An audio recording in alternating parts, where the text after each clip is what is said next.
kàn lè rí gbogbo nǹkan tó ń kà tó tún hẹ̀lì wọn àtàwọn ọmọ ojú àwọn kéékèèké náà ti ṣerú nǹkan báyìí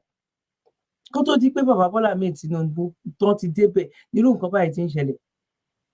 ó dẹ̀ ń ṣẹlẹ̀ títí di báyìí sọ̀rọ̀ yìí toró àwọn tó ń ní wọn àwọn tó ń sanwó fún wọn wà ń bẹ̀ ẹ̀rí léyìí ṣe ẹ̀rí náà ṣe ẹ̀rí títì ṣe ẹ̀rí hospital ṣe ẹ̀rí àwọn ọmọ skul kan mo gbé wá nínú fídíò kan tí mo ṣe ní Bàrígà ń bẹ̀ yẹn ni tó jẹ́ pé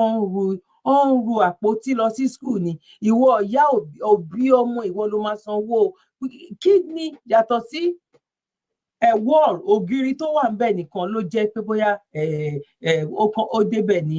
bóyá ọba ńbẹ̀ ó máa ràwé ya tí ò tó jẹ́ pé àti repo sínú mọ́tò àìmọye ọmọ tí ò kàwé mọ́ sí ní Nàìjíríà ẹ rí fídíò kan tí mo ṣe before ilé ọmọ 10 years mi rò pé ọmọ yẹn gan lè wọ ọmọ 12 years.